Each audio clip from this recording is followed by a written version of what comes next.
keselongkonya samping ose, pet lali.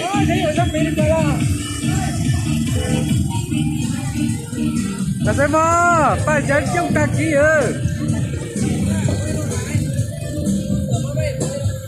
Rồi, toàn gái xinh này anh em à.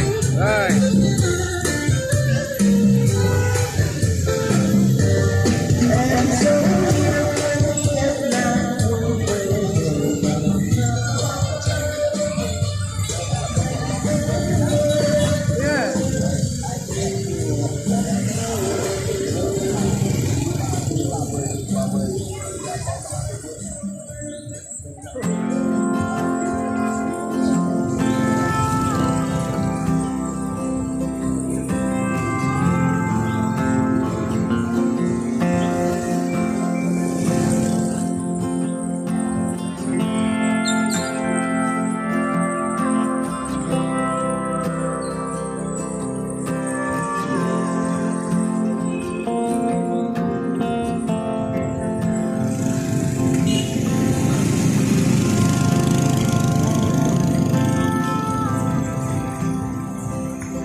Người đẹp này các bác.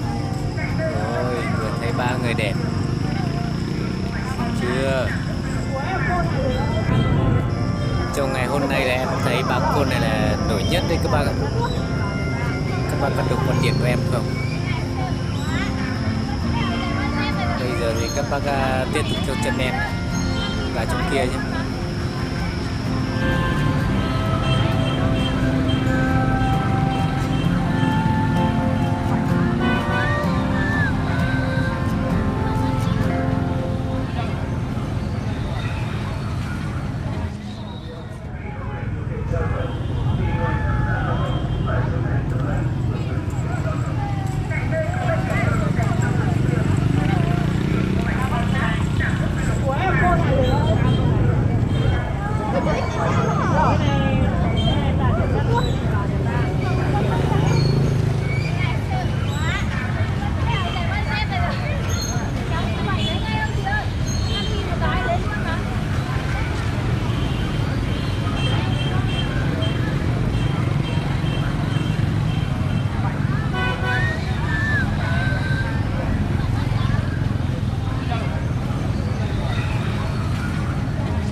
Em đang vào trong hội trường này các bác này.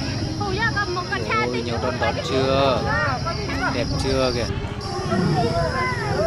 Có một ông mới là hai em xinh tươi đang đi đằng sau em này.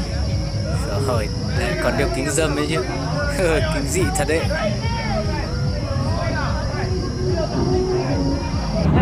Ngoài ngồi đi.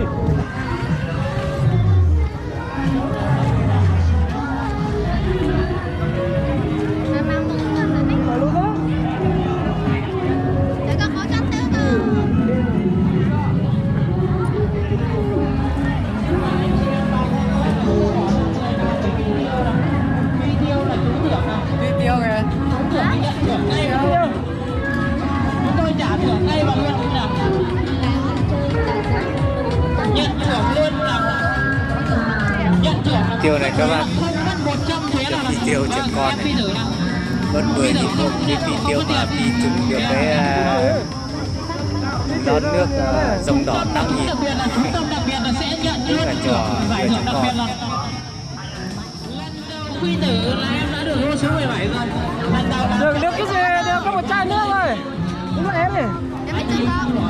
Là tôi chai nước rẻ, một chai nước nó có 5.000. Chai rồng đỏ 5.000 thôi. Rồng đỏ 5.000, còn hỏi 10.000 được 5.000. Cái này á?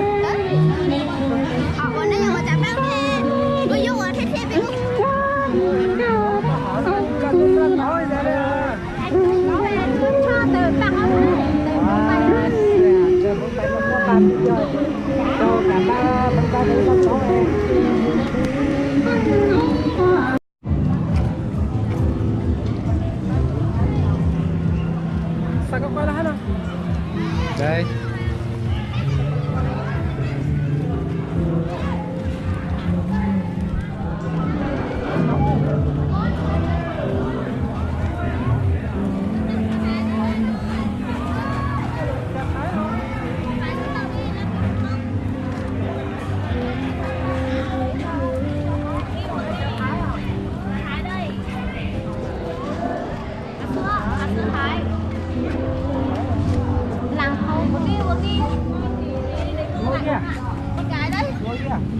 em bảo ngồi kia.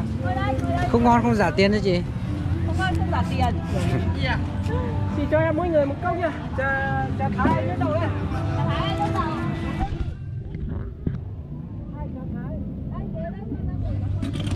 Có cái gì lâu không? Thế cho trà Thái hết chị ơi.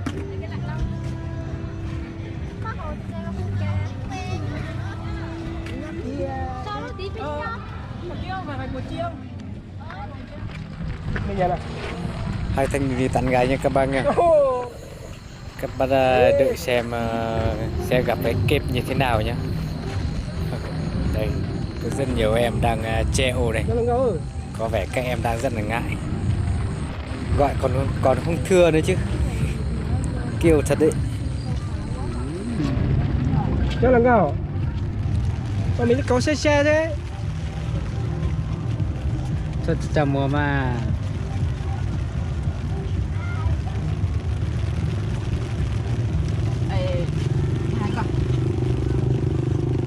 Để thanh niên đeo kính râm thể hiện xem nào.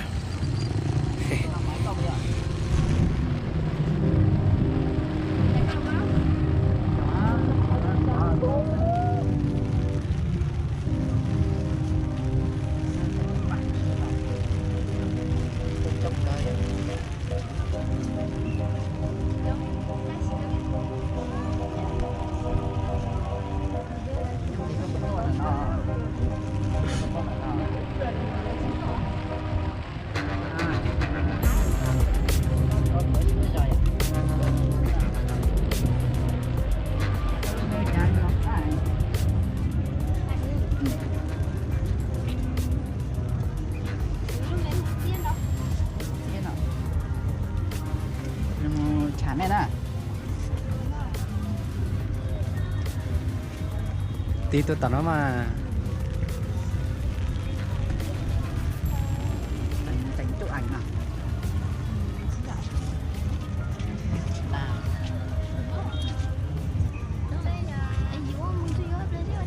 Chân tinh này. Chân tinh này.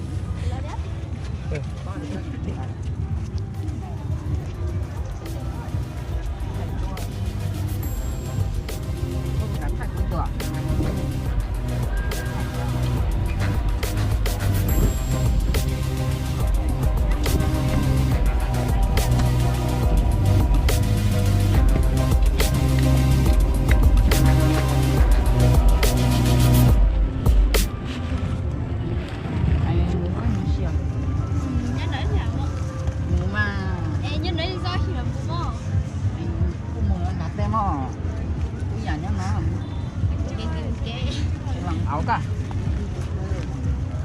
Cả. Mà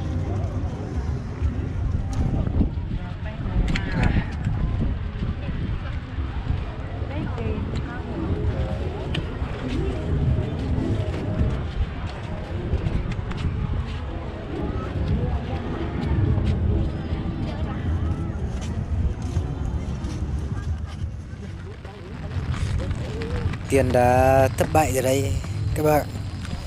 Bây giờ thử đi tám em thứ hai xem nào. Sao là em thứ hai này không thể nhìn mặt luôn vơ. Có hai em xinh tươi đang ngồi ghế đá. Để cho hai thanh niên này đi xem sẽ như thế nào nhé. Hay con bé cái sẽ phản ứng như thế nào nhé. Chắc là không thèm nhìn mặt luôn rồi. Kiểu này thì mấy người cầm một cái điện thoại kia thì nhìn chặt chằm vào đấy. Ê, hai em tên gì đấy? Ôi rồi, gọi con không thừa. Còn triệu ô vào đây chứ. Ôi rồi, xinh thế cơ mà kiều thế nhỉ. Kiểu nó lại thất bại rồi.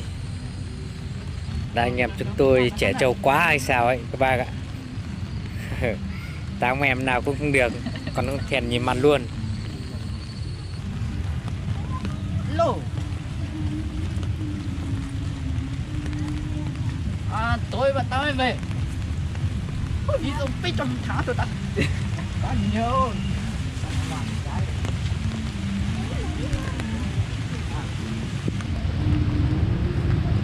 Em thứ ba xem nào. mấy sư po giáp phí đấy. Lại có hai em Có đấy tình kìa. không có à. Hôm nay ngày hội có rất là nhiều em. Ở đây ngoài cái hội trường, ngoài đây là ngoài công viên rồi, nên là ít người đấy thôi. Còn trong kia thì đấy nhiều lắm. Số bạn không đủ can đảm để đi hỏi chuyện thôi. Dạ vâng.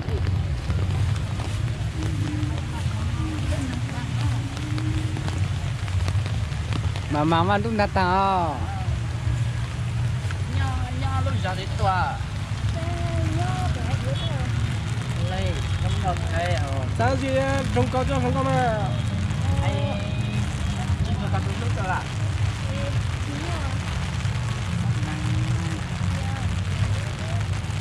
Ta cũng có cái quan có cái bên băng chứ nhỉ.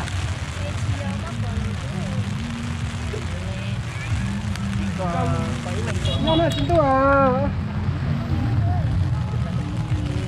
Ở trời, nó ăn đông còi. Điều mà nó không được quá. Anh có vấn đề không nhỉ? Đánh chèn. Cô cán bơ cho nó có.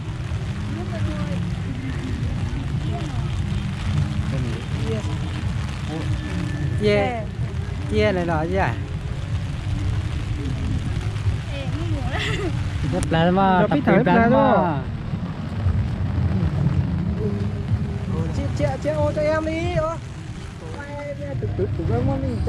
Sau 3 cuộc tình thất bại thì hai thanh niên đã tìm được hai em, đồng ý đi chơi trong ngày hôm nay. Còn ngày mai thì chưa tính. Yeah. Lao cả ngày đi dối kia, lao nửa ngày đấy.